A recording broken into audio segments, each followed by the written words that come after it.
Yo, minasan! Tampaknya di bulan Juli ini kita dipaksa jadi introvert di rumah. Ada banyak sekali anime-anime kesukaan kita yang akan tayang di musim ini, seperti Solo Leveling, One Punch Man, Bleach, Chainsaw Man Movie, My Hero Academia, Hell's Paradise, Frieren, Fire Force, Spy X Family, dan yang terakhir adalah Jujutsu Kaisen. Akan seperti apakah animasinya? Nah minasan, ada 6 momen yang paling ditunggu dari anime Jujutsu Kaisen Season 3 dari Sneaky Peaky.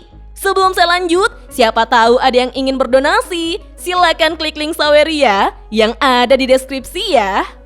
Kita semua tahu bahwa Season 2 menutup arc insiden Shibuya dengan tragedi.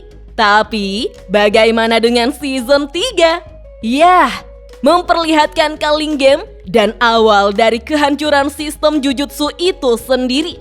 Lantas, momen apakah yang paling dinantikan?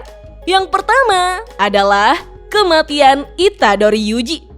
Kita diperlihatkan kemarahan dari Okotsu Yuta setelah Ryomen Sukuna mengambil alih tubuh Yuji pada insiden Shibuya dan telah memotong tangan Inumaki sampai buntung. Maka, markas pusat Jujutsu mengeluarkan 5 pengumuman. Yang pertama, karena keselamatan Geto telah dikonfirmasi, jadi dia akan dihukum mati lagi. Yang kedua, Gojo Satoru telah dianggap bersekongkol hingga terjadi insiden Shibuya. Dan karena itulah, Gojo secara permanen diusir dari dunia Jujutsu. Terlebih lagi, melepaskan segelnya akan dianggap sebagai tindak kriminal. Yang ketiga, Masami Chiyaga akan menerima hukuman mati karena memancing Gojo Satoru dan Geto Suguru sebagai penyebab dari insiden Shibuya terjadi. Yang keempat, penangguhan hukuman mati Yuji Itadori telah dicabut dan eksekusi akan dilaksanakan dengan segera. Yang kelima, Shaman Special Grade Okotsu Yuta telah ditunjuk sebagai pelaksana hukuman mati Itadori Yuji. Namun, konflik perebutan kekuasaan di klan Zenin menyebabkan Naoya mengincar Megumi, sehingga pertarungan antara Choso versus Naoya dan Yuta versus Yuji terjadi. Tak butuh waktu lama bagi Yuta untuk membunuh Yuji, dan orang pertama yang menyadari bahwa Yuta sedang bersandiwara di hadapan para petinggi adalah Sukuna. Dia kesal karena Yuji berhasil dibunuh, tapi juga tersenyum karena di saat bersamaan Yuta menyembuhkan luka Yuji dengan teknik kutukan pembalik. Sementara Choso yang nyaris saja membunuh Naoya, tapi Yuta datang menghentikan pertarungan itu dan menyuruh Naoya menyampaikan kematian Yuji pada para petinggi. Di sela itu pula, kita akhirnya tahu bahwa Kenjaku adalah ibu dari Yuji. Ketika Yuji menyadarinya, dia semakin ragu untuk hidup. Tapi Megumi datang untuk meminta bantuannya karena Sumiki telah terdaftar sebagai pemain di dalam Culling Game. Pada intinya, Season 3 akan memperlihatkan bahwa dunia ini tidak memberi Yuji kesempatan untuk hidup, tetapi Yuji lantas hidup untuk membuktikan alasannya, yaitu untuk menyelamatkan lebih banyak nyawa. Nah, yang kedua adalah kemunculan Tengen, seorang shaman dari 1000 tahun lalu. Tengen adalah sosok yang abadi, tapi tidak lagi menyerupai manusia. Seperti yang kita tahu, nama Tengen sudah disebut sejak awal cerita. Tapi wajahnya baru akan muncul di Season 3. Tengen bukan lagi manusia, dia telah menjadi entitas makhluk abadi yang kehilangan wujud manusianya demi menyatukan barrier dan menjaga dunia Jujutsu tetap utuh. Pertanyaannya bukan hanya siapa Tengen, tapi mengapa dia tetap diam sementara dunia Jujutsu runtuh? Apa yang Tengen sembunyikan?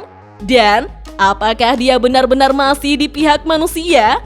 Namun, berkat pengetahuan Tengen, akhirnya terungkap cara untuk membebaskan Gojo Satoru dari segelnya, yaitu dengan menggunakan pintu belakang Prison Realm. Yang ketiga, kematian kepala sekolah Masami Chiyaga yang merupakan ayah dari Panda. Dia adalah pencipta dari teknik terlarang boneka kutukan yang sepenuhnya independen. Tapi para petinggi Jujutsu tidak suka mereka yang berpikir terlalu jauh. Pada season 3, kita akan menyaksikan akhir dari kehidupan Yaga. Bukan karena musuh, tapi karena sistem Jujutsu sendiri yang telah menganggapnya terlalu berbahaya. Yaga berakhir tragis, dia dibunuh oleh Gakuganji sebagai utusan dari para petinggi. Namun, sebelum mati, Yaga meninggalkan satu rahasia tentang bagaimana menciptakan boneka kutukan yang independen. Sebuah pengetahuan yang jika jatuh ke tangan Kenjaku bisa mengubah segalanya. Yang keempat adalah pembantaian klan Zenin yang dilakukan oleh Maki Zenin. Dulu, Maki dianggap lemah, tidak punya energi kutukan, dan hanya wanita rendahan dari klan Zenin. Tapi setelah kematian Mai sebagai saudara kembarnya, Maki pun berubah, bukan hanya secara kekuatan, tapi secara esensi. Maki menjadi Toji Fushiguro kedua. Dua karakter tanpa memiliki energi terkutuk, namun dikaruniai kemampuan Heavenly Restriction, di mana semua inderanya berfungsi melebihi manusia lain dan memiliki kekuatan fisik serta kecepatan yang sangat mengerikan. Season 3 akan menampilkan adegan brutal bukan karena darahnya, tapi karena simbolisme yang Maki bawa. Maki membantai seluruh klan Zenin sendirian, tidak untuk balas dendam, tapi untuk menghancurkan warisan buruk yang menjadikan kekuatan sebagai satu-satunya nilai kemanusiaan. Yang kelima adalah Domain Expansion Hakari, sang penjudi abadi. Hakari Kinji adalah shaman yang diskors karena dianggap terlalu berbahaya oleh para petinggi sekolah Jujutsu. Tapi kekuatannya bukan hanya unik, melainkan sangat beresiko tinggi dan tentunya tidak terkalahkan. Domain expansion-nya yang bernama Idle Death Gambler bertema mesin pachinko. Ketika Hakari berhasil mendapatkan jackpot, Hakari akan mendapatkan waktu keabadian selama 4 menit 11 detik. Organ yang hancur akan langsung pulih secara otomatis. Dan tentu saja, cedera yang dialaminya akan menghilang. Pertarungannya melawan Hajime Kashimo akan menjadi salah satu highlight di season 3. Menariknya, sosok pacar Hakari, yaitu Kirara, adalah laki-laki. Dan yang terakhir adalah Yuki versus Kenjaku. Yuki Tsukumo adalah shaman special grade yang menolak sistem. Sementara Kenjaku adalah dalang dari ratusan tahun eksperimen manusia. Pertarungan mereka bukan sekedar fisik, namun berubah menjadi pertarungan ideologi. Yuki ingin membebaskan manusia dari kutukan, sedangkan Kenjaku ingin memaksa evolusi manusia melalui kutukan, di mana kelahiran Yuji tidak terjadi secara kebetulan. Dia bukanlah anak biasa. Dia adalah sesuatu yang telah dirancang, buah hasil dari evolusi manusia melalui kutukan.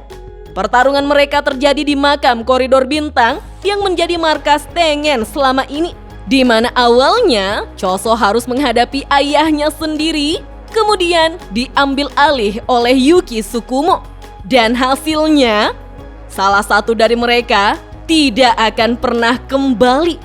Nah minasan, pada season 3 ini juga akan ada banyak pertarungan menarik lainnya dengan karakter-karakter baru sebagai peserta dari Culling Game seperti Yuji versus Higuruma dan Megumi versus Registar. Di saat semuanya sedang sibuk bertahan dari Battle Royale ini, Kenjaku adalah sosok yang paling visioner dengan tetap mengatur semuanya, termasuk akhir dari permainan ini. Lantas, bagaimanakah Mappa mampu menganimasikan setiap adegan gila ini minasan? Patut dinantikan ya. Oke deh, sampai di sini dulu ya. Dah.